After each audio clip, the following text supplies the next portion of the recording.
Hello students, हम देख रहे थे धरती का आंगन महके। इस कविता के हमने पूरे अर्थ देख चुके थे। अब उस कविता का हमने स्वाध्याय भी देखा था स्टार्टिंग का। अब उसमें का रह गया था हमारा भाषा बिंदु। अब भाषा बिंदु में हमको देखना है, पहला प्रश्न है अप्रश्न। निम्नलिखित शब्दों के समानार्थी शब्द लिखो तथा उनका वाक्यों में प्रयोग करो। समानार्थी शब्द लिखना है पहले।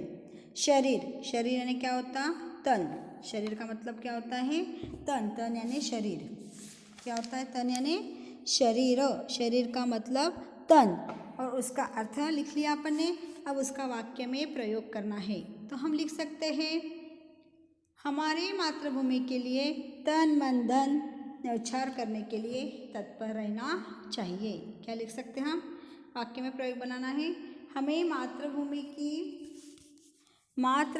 के लिए हमारा तन मन धन सभी न्यौछावर कर देना चाहिए।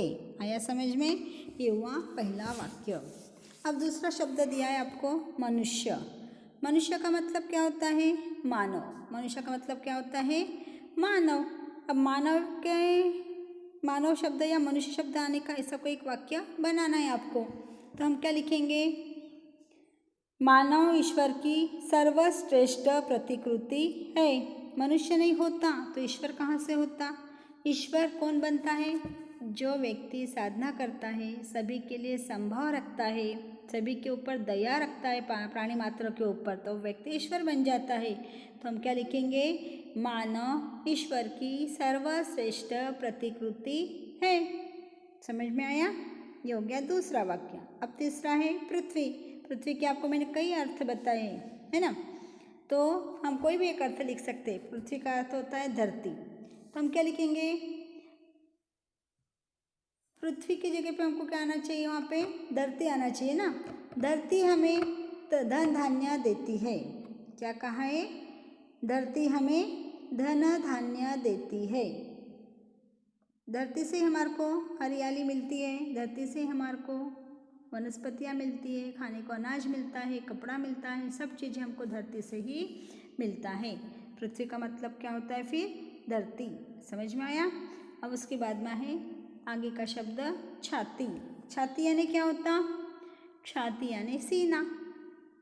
छाती यानी सीना। सीना यानी कपड़े सिलना वो वाला सीना नहीं है, ये सीना यानी छाती होती है। हमारा जो सीने के अंदर जो दर्द हो रहा है, बोलते किसी ने हमारे को जरा सी भी तकलीफ दे दी तो हम क्या बोलते हैं? हमारे सीने में दर्द हो रहा है, तो सीना यानी छाती।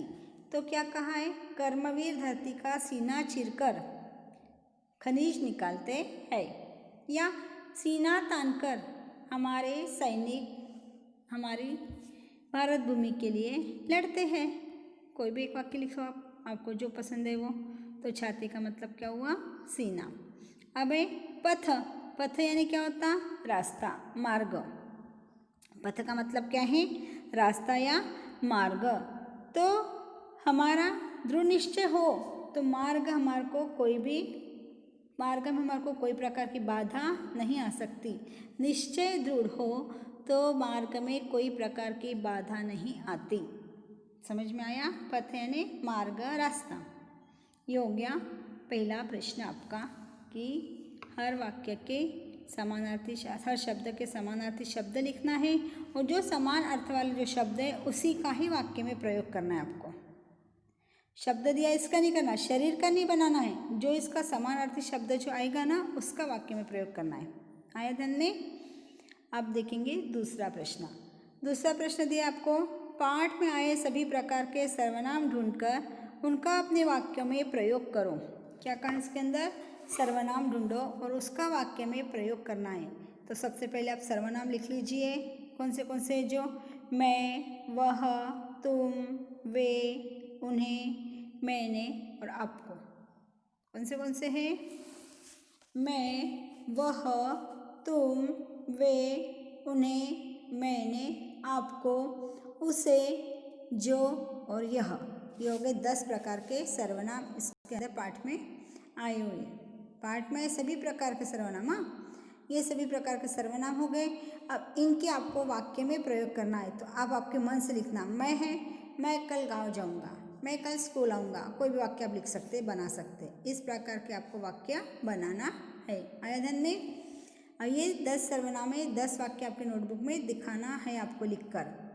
उसके बाद का जो प्रश्न है, छाते की आत्मकथा विषय पर निबंध लिखो।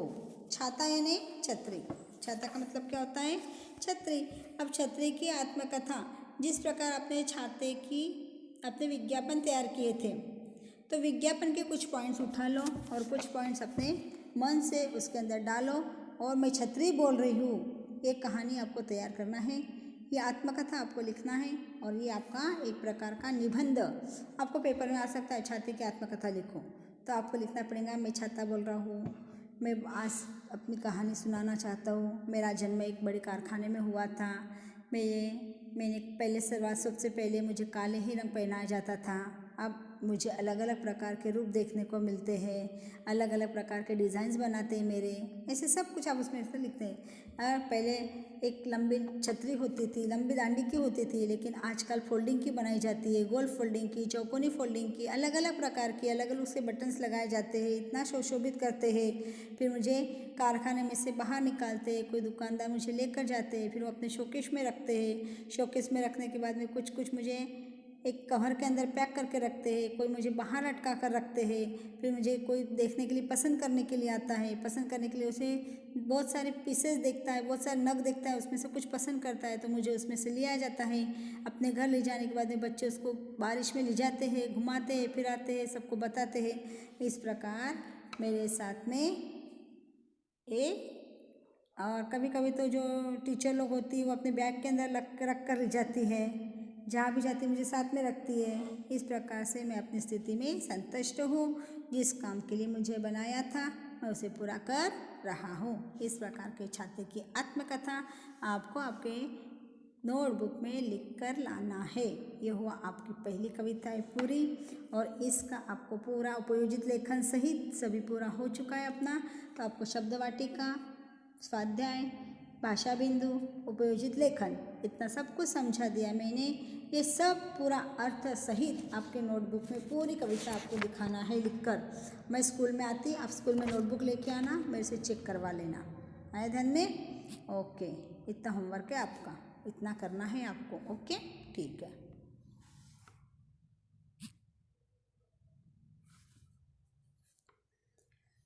छिप कोई नहीं आता, मेरे घर मेरी आती है, मेरे दुख के दिनों में वो बड़ी काम आते हैं, मेरे दुख के दिनों में वो बड़े काम आते हैं। माँ हुआ नहीं तुम्हारा?